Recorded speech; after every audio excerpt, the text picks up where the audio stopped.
تین تین چار چار سے نکاح کر لو، لیکن اگر تمہیں اندیشہ ہو کہ ان کے ساتھ عدل نہ کر سکو گے تو پھر ایک ہی بیوی کرو۔ سعودی عرب میں ہمارا ایک ہمسایہ تھا، مجھے پتا تھا کہ وہ بیوی کے ساتھ اچھا سلوک نہیں کرتا۔ مسجد میں بیٹھا ہوا تھا، میرے پاس آیا، کہتا ہے کہ میں دوسری شادی کر لوں، میرے لیے جائز ہے؟ میں نے کہا نہیں۔ کہنے لگا کیوں؟ قرآن میں تو اجازت ہے۔ میں نے کہا تمہارے لیے تو اجازت نہیں ہے۔ کہنے لگا کہاں ہے؟ میں نے کہا قرآن نے تو صاف لکھا ہوا، تم تو ایک بیوی کے بھی مستحق نہیں ہو، اور قرآن نے تو کہا ہے کہ اگر تم عدل نہیں کر سکتے ہو تو پھر ایک بیوی، اور تم تو ایک بیوی کے ساتھ بھی عدل نہیں کر رہے ہو، تم تو اس کے بھی مستحق نہیں ہو۔ عزیزان گرامی، یہ دو دو تین تین چار چار کا معاملہ جو ہے یہ اتنا آسان معاملہ نہیں ہے۔ اور پھر ذرا غور فرمائیے کہ اس پہ اللہ تعالیٰ نے بہت سی شرائط لگا رکھی ہیں۔ اور دوسری بات یہ ہے کہ جب یہ کہا جا رہا ہے کہ دو دو تین تین چار چار تک نکاح کر لو تو یہ محدود کیا جا رہا ہے۔ لوگوں نے غلط سمجھا جب یہ کہا کہ جی اسلام نے تو ایک سے زیادہ شادیوں کی اجازت دی ہے۔ ایسا نہیں ہے دوستو، ایک سے زیادہ شادیوں کی اجازت تو اسلام سے پہلے موجود تھی۔ لوگوں کے پاس تو 30 40 عورتیں ان کے گھر میں ہوتی تھی۔ اسلام نے تو صرف پابندی لگا دی ہے، 4 تک کر دیا ہے اس کو۔ دیکھیے یہ ایک صاحب ہیں، ان کا نام ہے غیلان بن اسلم ثقفی، انہوں نے اسلام قبول کیا، ان کی 10 بیویاں تھیں۔ آپ نے کہا کہ بھئی 10 بیویاں تو نہیں رکھ سکتے، 4 سے زیادہ تم نہیں کر سکتے، 6 کو طلاق دینی پڑ گئی۔ ایسے بہت سے لوگ آئے، تو اسلام نے تو بہت بڑی تعداد کو کم کر کے محدود کیا۔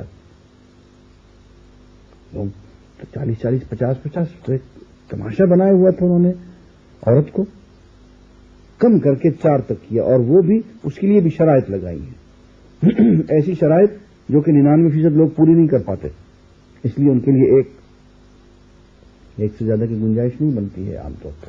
سوال کیا تھا کہ جناب حضور اکرم صلی اللہ علیہ وسلم کی اتنی ساری بیویاں کیوں تھیں؟ اتنی ساری؟ میں نے کہ بس اتنا کچھ سن رکھا ہے کہ اتنی ساری بیویاں، کبھی ذرا آگے بھی غور کیا تم نے؟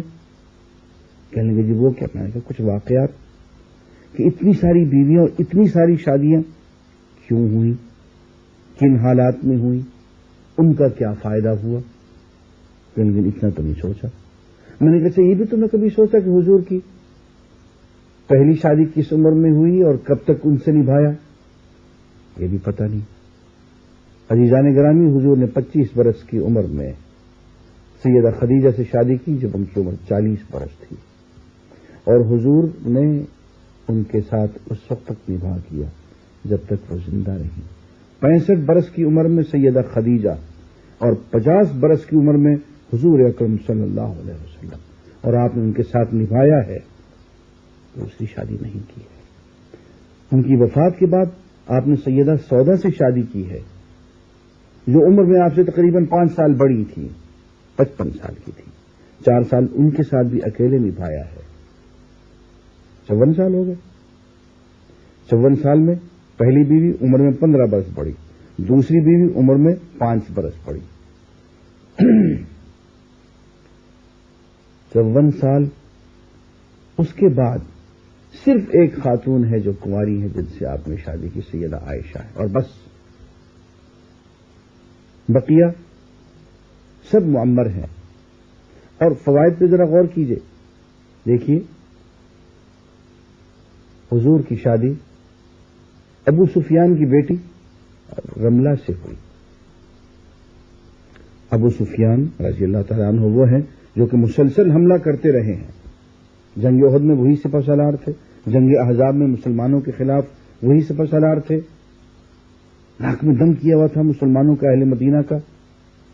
اور ذرا دیکھیے کہ جہاں ابو سفیان کی بیٹی رملہ کی شادی حضور سے ہوئی ہے تو قریش کے سارے حملے ختم ہو گئے۔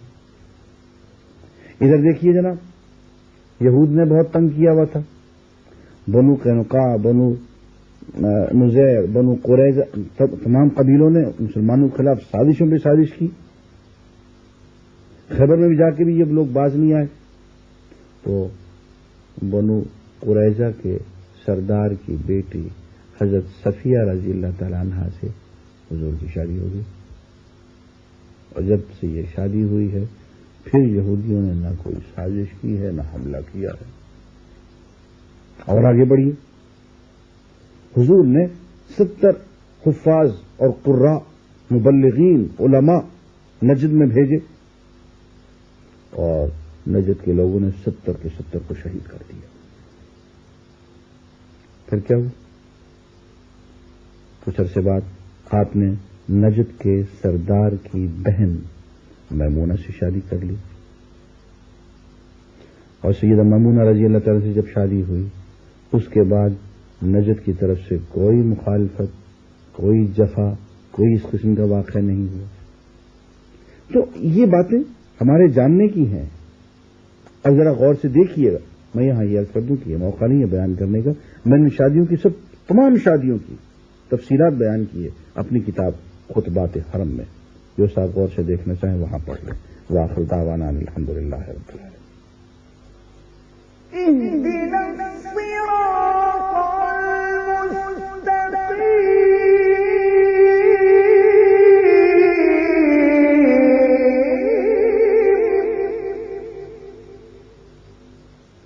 الحمد للہ رب العالمین والصلاة والسلام علی رسولہ الکریم محمد وعلی آلہ واصحابہ اجمعین.